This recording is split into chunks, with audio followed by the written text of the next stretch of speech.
امام الانبیاء علیہ السلام کی جامع ترمذی کی اور سنن ابی داؤد کی حدیث، امام الانبیاء علیہ السلام نے فرمایا لوگوں ایسی نیکی کے بارے میں نہ بتلاؤں جو اللہ کے راستے میں سونا چاندی خرچ کرنے سے بہتر ہو، دشمن کے ساتھ جنگ اور لڑائی اور قتال میں شرکت کرنے سے بہتر ہو۔ اللہ اکبر۔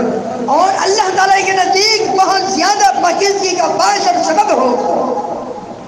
عرض کیا گیا ضرور بتلائیے کتنی بڑی فضیلتیں ہیں اللہ کے نزدیک سب سے زیادہ پاکیزگی پر مشتمل کلمہ، مشتمل بات اور مشتمل عمل، اور اللہ کے راستے میں سونا چاندی خرچ کرنے سے بہتر اور دشمن کے ساتھ لڑائی اور جنگ کرنے سے بھی بہتر عمل۔ فرمایا سن لو پھر ذکر اللہ تعالی، اللہ کا ذکر کرنا، اللہ کو یاد کرنا، اللہ کا ذکر کرنا، اور یہ واحد عمل ہے جس کا کہ وقت متعین نہیں ہے۔ رب اشرح لي صدري ويسر لي امري واحلل عقدة من لساني يفقهوا قولي رب اعوذ بك من همزات الشياطين واعوذ بك رب ان يحضرون سبحانك لا علم لنا الا ما علمتنا انك انت العليم الحكيم۔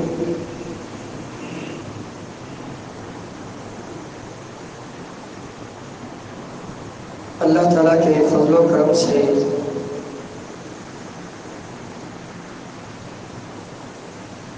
حرمت کے مہینوں میں سے وہ مہینہ جس کے ابتدائی 10 دن بڑی فضیلت والے ہیں، اس مہینے کی آمد ہے۔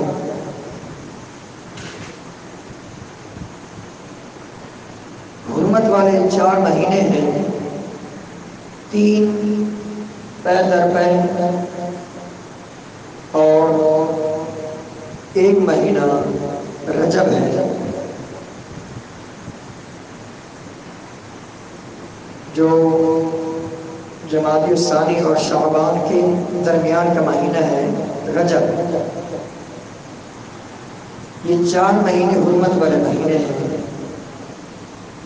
جو 3 مہینے پے در پے ہیں، ذوالقعدہ، ذوالحج اور محرم ہے۔ ذوالقعدہ کی آج 28 تاریخ ہے، کل یا پرسوں ذی الحج کا مہینہ اللہ تعالیٰ کے فضل و کرم سے شروع ہو رہا ہے۔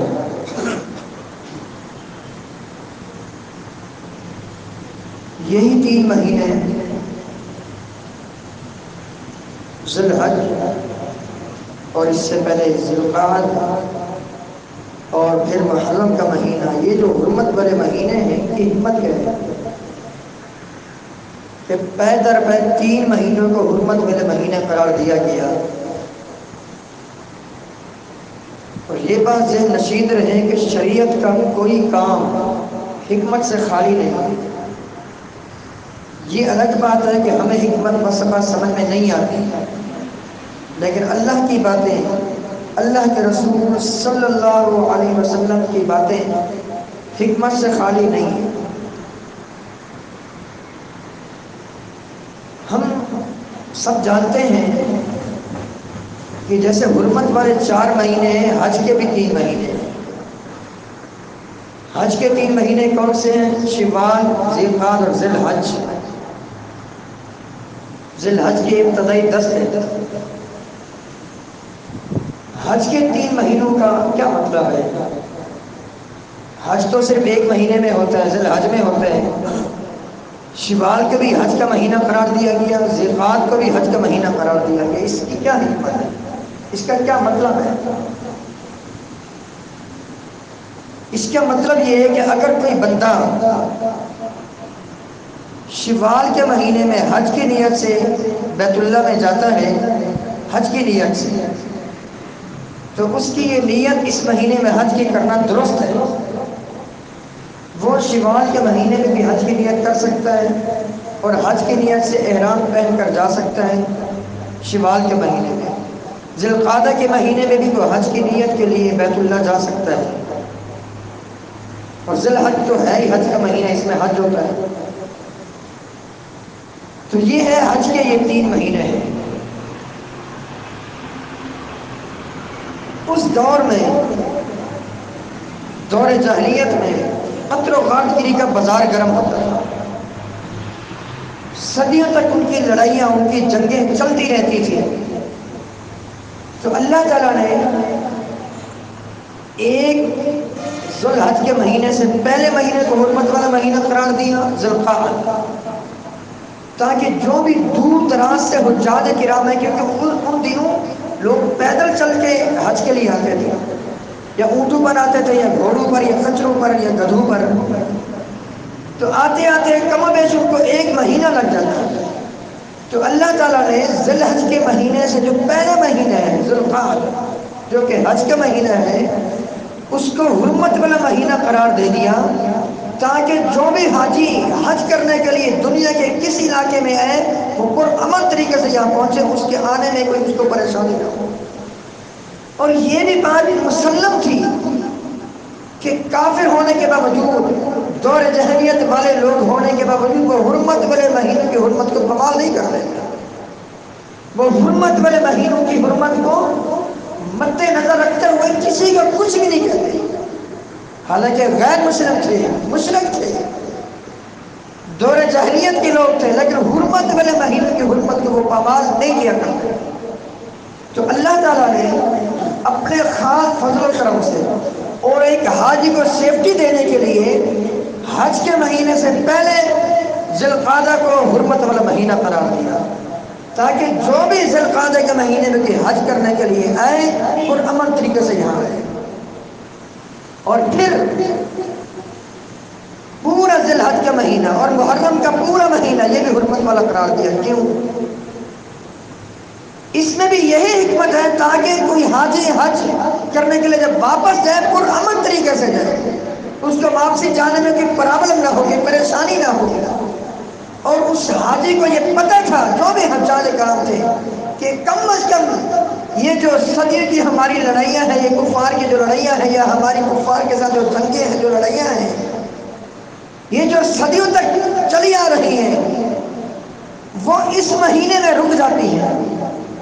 اس مہینے کی حرمت کو غیر مسلم پامال نہیں کرتے، سارے حجاج کرام جانتے تھے اس چیز کو، تاکہ ایک حاجی جب حج کرنے آئے پرامن طریقے سے آئے تو ایک مہینہ پہلے حرمت والا قرار دے دیا، اور تاکہ جو حج کرنے کے لیے حج کر کے واپس جائے گھروں کو پرامن طریقے سے واپس لوٹ جائے۔ اس وجہ سے 3 مہینوں کو مسلسل 3 مہینے پیدر پہ حرمت والے مہینے قرار دیے، تاکہ آنے جانے والے جو حجاج کرام ہیں ان کو سیفٹی مہیا ہو سکے۔ یہ ہے حکمت۔ جو 3 مہینے حج والے ہیں، شوال، ذی القعدہ اور ذی الحج، اور ذی الحج کے ابتدائی 10 دن، اور 4 مہینے حرمت والے ہیں، ذی القعدہ، ذی الحجہ، محرم اور رجب۔ یہ جو 3 مہینے ہیں، ذی القعدہ، ذی الحجہ اور محرم، ان میں سے جو 2 مہینے ہیں ان کی فضیلت ڈبل ہوئی۔ وہ کیسے؟ ایک تو وہ حرمت والے مہینے ہیں، ذی القعدہ حرمت والا مہینہ ہے، اور وہی مہینہ حج والا ہے۔ ذی الحجہ حرمت والا بھی ہے، حج والا بھی ہے، تو اس طرح ان 2 مہینوں کی فضیلت ڈبل ہو جاتی ہے۔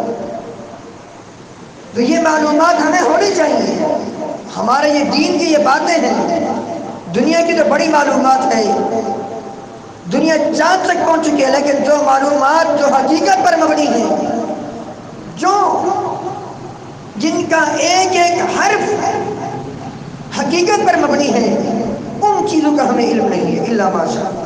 تو ہمیں یہ معلوم ہونا چاہیے کہ یہ جو 3 مہینے ہیں، یہ حرمت والے پیدر میں مہینے، ان کی کیا حکمت ہے، اور حج والے مہینے کون سے ہیں، یہ ہمیں پتہ ہونا چاہیے۔ تو انہی مہینوں میں سے ایک مہینہ ذو الحجہ کا ہے، جس کی آمد ہے، اس کے ابتدائی 10 دن بڑی برکت والے دن ہیں، بڑی عظمت والے دن ہیں۔ امام الانبیاء علیہ السلام کی صحیح مسلم کی صحیح بخاری کی حدیث، آپ علیہ السلام نے فرمایا، ما من ایام العمل فیہن احب الی اللہ من هذه الایام یعنی 10 ذی الحجہ۔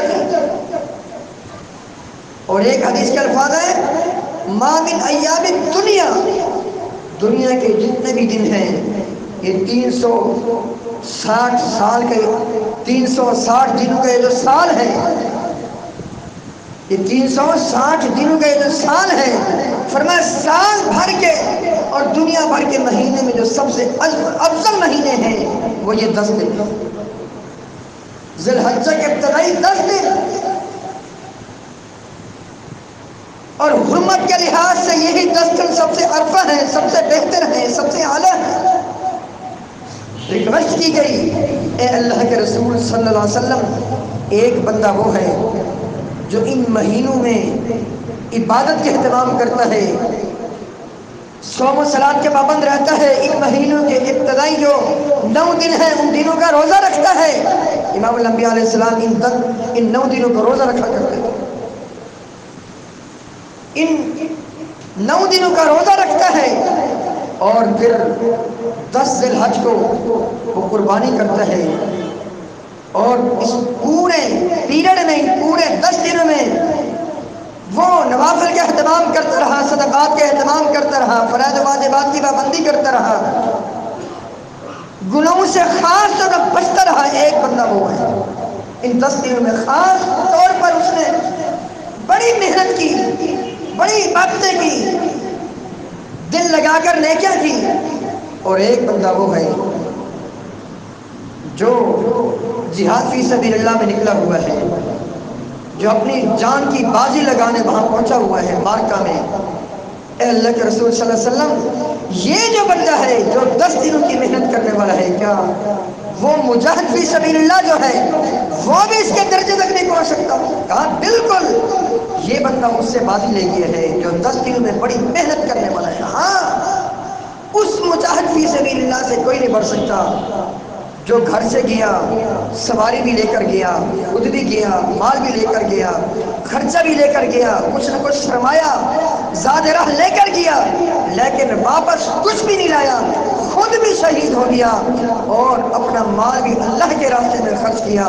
فرمایا اس مجاہد فی سبیل اللہ، اس شہید تک تو کوئی نہیں پہنچ سکتا، لیکن جو اس سے نیچے نیچے ہے، جو غازی بن کر آئے ہیں، یہ بندہ اس سے بھی بازی لے گا۔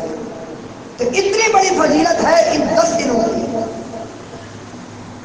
پھر ہم کیوں نہ ان 10 دنوں میں ابھی سے کوشش کرنا شروع کر دیں، اپنے معمولات کو محدود کرنے کی کوشش کریں، کوئی ایسا کہ پلان بنائیں کہ کچھ نہ کچھ ان 10 دنوں میں ایسی مزید نیکیاں کریں جو عام دنوں سے ہٹ کر ہوتی ہیں، تاکہ یہ نیکیاں کل قیامت کے دن ہمارے میزان حسنات میں آ جائیں اور قیامت کے دن کی کامیابیاں اللہ تعالیٰ کے فضل و کرم سے ہمیں مل سکیں۔ ان 10 دن میں جو کرنے والے کام ہیں خصوصیت کے ساتھ، اگر ہو سکے ان 9 دنوں کے روزے رکھیں، 1 سے لے کر 9 ذی الحج تک۔ اگر توفیق نہیں ہے، اگر وقت ساتھ نہیں دیتا، جسم کمزور ہے، طاقت نہیں ہے روزہ رکھنے کی، تو کم از کم کچھ نہ کچھ صدقہ کرتے رہیں، جتنا بھی ہو سکے، جتنا بھی اللہ تعالیٰ توفیق دے، ہمت دے۔ جو ہم عام معمول پر جو صدقہ کرتے ہیں، ان 10 دنوں میں ذرا بڑھ کر صدقہ کریں، کیونکہ ان 10 دنوں میں کیا جانے والا جو عمل اللہ تعالیٰ کے اتنا محبوب ہے، اتنا محبوب عام دنوں میں کیا جانے والا عمل نہیں ہے۔ حتیٰ کہ علماء کا کہنا ہے کہ رمضان کے 10 دن بھی، بلکہ پورا رمضان کا مہینہ بھی ان 10 دنوں کا مقابلہ نہیں کر سکتا، کیونکہ حدیث میں مطلق طور پر کہا گیا دنیا کے تمام دنوں میں سب سے فضیلت والا یہی 10 دن ہے۔ وہ دنیا کے دنوں میں رمضان کے مہینے کے دن بھی آ گئے، تو پھر آئیے ابھی سے کوشش کیجیے اور اللہ تعالیٰ سے توفیق مانگیے، مدد مانگیے، اے اللہ ان 10 دن میں ہمیں محنت کرنے کی توفیق عطا فرما، مزید نیکیاں کرنے کی توفیق عطا فرما۔ جو خاص کر اس مہینے میں جو عمل کرنا ہے، کثرت سے اللہ تعالیٰ کا ذکر ہے، قرآن پاک کی تلاوت ہے، ذکر و اذکار ہے۔ 4 ذکر اللہ تعالیٰ کو بہت ہی محبوب ہے، بڑی ان کی فضیلتیں ہیں، وہی 4 ذکر جنت کے، ان کی برکت سے جنت میں درخت لگ جاتے ہیں، وہی 4 ذکر دنیا کی تمام چیزوں سے اللہ کے نبی صلی اللہ علیہ وسلم کے نزدیک زیادہ محبوب ہیں، وہی 4 ذکر اللہ تعالیٰ کے محبوب ہیں، وہی 4 ذکر الباقیات الصالحات ہیں، باقی رہنے والی نیکیاں۔ وہ کون کون سے ہیں؟ فرمایا سبحان اللہ والحمدللہ ولا الہ الا اللہ واللہ اکبر۔ یہ جو 4 اذکار ہیں، سبحان اللہ والحمدللہ ولا الہ الا اللہ واللہ اکبر، ان کی بڑی فضیلتیں ہیں۔ ابراہیم علیہ السلام سے جب امام الانبیاء علیہ السلام کی معراج کی رات میں ملاقات ہوئی، ابراہیم علیہ السلام نے کہا اقری امتک منی السلام، اے اللہ کے رسول صلی اللہ علیہ وسلم اپنی امت کے لوگوں کو میری طرف سے سلام پیش کرنا، اور ان کو یہ کہنا کہ جنت یہ خالی میدان ہے، یہ چٹیل میدان ہے، وَأَنَّ غِرَاسَهَا، جنت کے پودے، جنت کے درخت کیا ہے، سبحان اللہ والحمدللہ ولا الہ الا اللہ واللہ اکبر۔ ویسے عام دنوں میں جتنا چاہے پڑھیں، لیکن خاص کر یہ جو 10 دن ہیں، ان 10 دنوں میں ضرور اس ذکر کا اہتمام کریں، بڑا آسان کلمہ ہے، اور ساتھ ساتھ یہ بات بھی ذہن نشین رہے، صرف پڑھنا کافی نہیں ہے، بلکہ اس کے مطابق ہمارا عقیدہ بھی ہو، ہمارا عقیدہ، ہمارا عمل انہی کے مطابق۔ سبحان اللہ کا کیا معنی ہے؟ اے اللہ تو پاک ہے ہر قسم میں عیب سے، نقص سے، اور تمام کے تمام شریکوں سے تو پاک ہے، منزہ ہے، تیرا کوئی شریک نہیں، تیری کوئی اولاد نہیں، تیری بیوی نہیں، تیری اولاد نہیں، تو تمام کی تمام کمزوریوں سے پاک اور منزہ ہے۔ یہ عقیدہ ہو، اس عقیدے کے ساتھ پڑھیں۔ والحمدللہ، اے اللہ تعریف صرف اور صرف تیری ہے، ہر قسم کی تعریف کا مستحق تو ہی ہے، تیرے علاوہ کوئی نہیں۔ ولا الہ الا اللہ، اللہ تیرے علاوہ کی معبود برحق نہیں، مشکل کشا، حاجت روا، بگڑی بنانے والا، داتا، گنج بخش، دستگیر تو ہی ہے۔ جب تو ہی ہے تو عبادت کا لائق بھی تو ہی ہے، لا الہ الا اللہ، اللہ تیرے علاوہ کے معبود برحق نہیں۔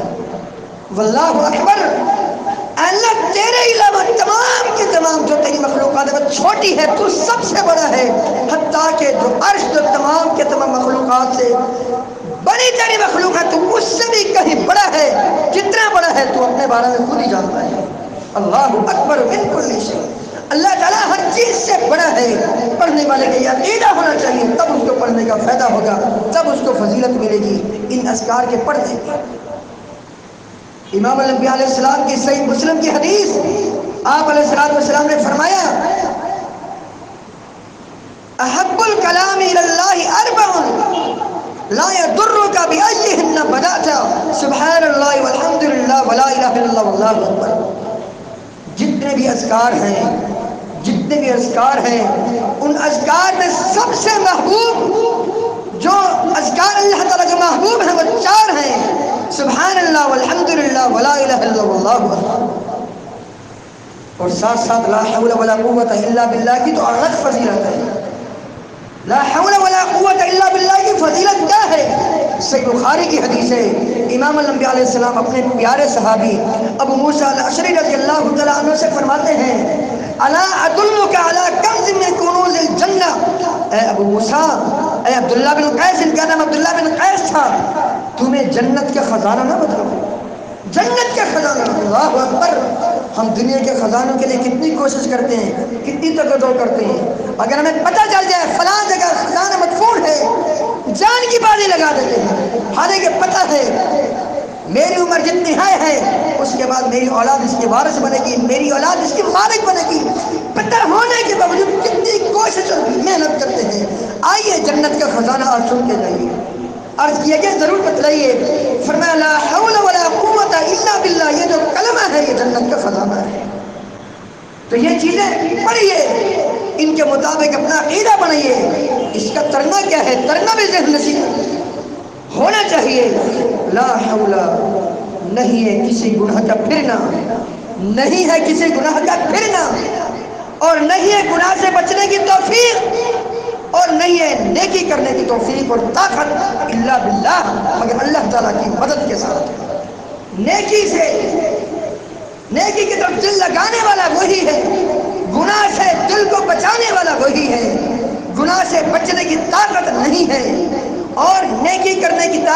نہیں ہے مگر اللہ کی مدد کے ساتھ جب ہمارا یہ عقیدہ ہوگا اس کو پڑھتے ہوئے کتنا ہمارا رب خوش ہوگا۔ اور صحیح مسلم کی حدیث ہے، امام الانبیاء علیہ السلام نے فرمایا یہ جو سبحان اللہ والحمدللہ ولا الہ الا اللہ واللہ اکبر، یہ جو 4 کلمے ہیں، خیر، یہ بہتر ہے میرے نزدیک کن سے، مما طلعت علیہ الشمس اور غربت، تمام کی تمام ان چیزوں سے جن پر سورج کی روشنی پڑتی ہے، جہاں سورج غروب ہوتا ہے، سورج طلوع ہوتا ہے، ان تمام کے تمام چیزوں سے بڑھ کر میرے نزدیک 4 کلمے ہیں۔ تو میرے محترم بزرگوں، ساتھیوں، یہ بڑے بہترین قسم کے دن آ رہے ہیں، ان دنوں کی قدر کیجئے، کثرت سے اللہ تعالیٰ کا ذکر کر کے، قرآن پاک کی تلاوت کر کے، اور گناہوں سے حد الامکان بچ کر، اور نوافل کی پابندی کر کے۔ سلف صالحین کے بارے میں آتا ہے وہ ان دنوں کی بڑی قدر کیا کرتے ہیں، نوافل کا اہتمام کیا کرتے ہیں، کثرت سے ذکر و اذکار کیا کرتے، قرآن پاک کی تلاوت کیا کرتے، اور اگر کوئی بندہ اللہ کا ذکر کرتا ہے اس سے آگے بڑھنے والا کوئی نہیں۔ سب سے آگے بڑھنے والا کون ہے؟ وہی بندہ ہے جو دل کے ساتھ اپنے رب کا ذکر کرے گا۔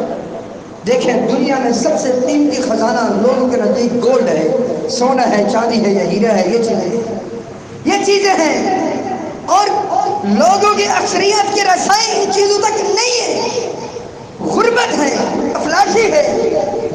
تو آئیے ایک ایسی چیز ہم لے کر دیں جس کو اختیار کریں گے، گولڈ خرچ کرنے سے بہتر ہوگا۔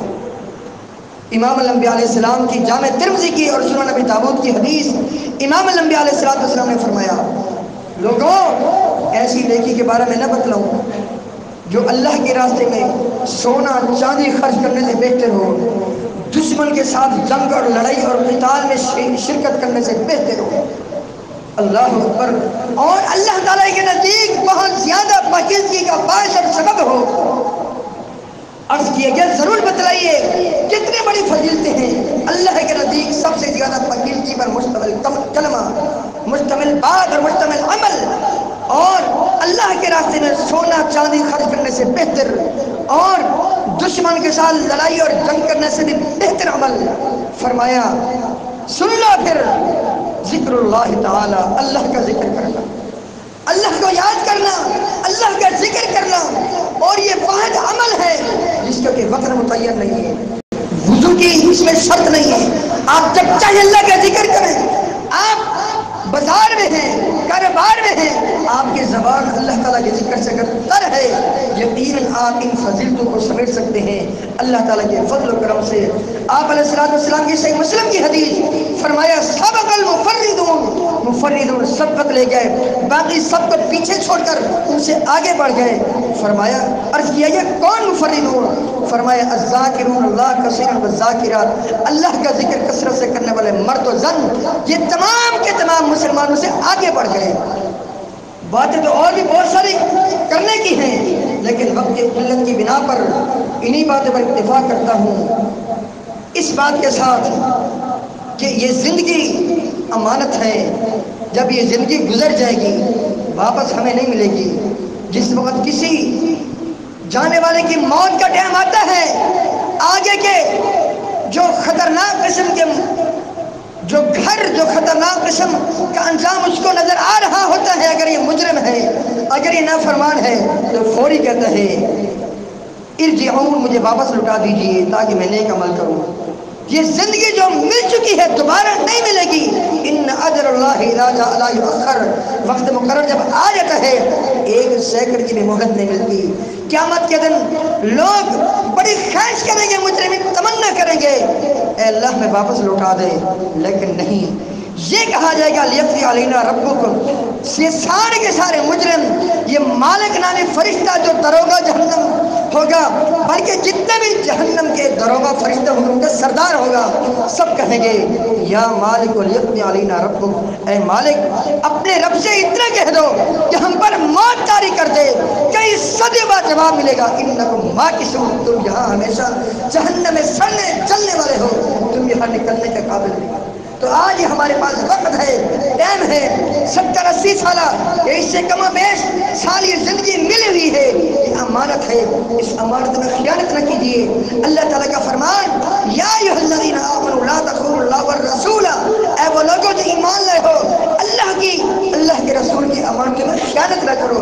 یہ قرآن ہی ہمارے پاس امانت ہے، یہ حدیثیں ہمارے پاس امانت ہیں، ان کی خیانت کیا ہے؟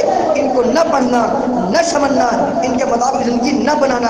میرے اپنی جان کے ساتھ میں میری خیانت یہ ہے کہ اس جان کے میں اللہ کے راستے میں نہ لگاؤں، دین کے راستے میں نہ لگاؤں، بلکہ گناہ کے راستے میں لگا دوں، یہ خیانت ہے۔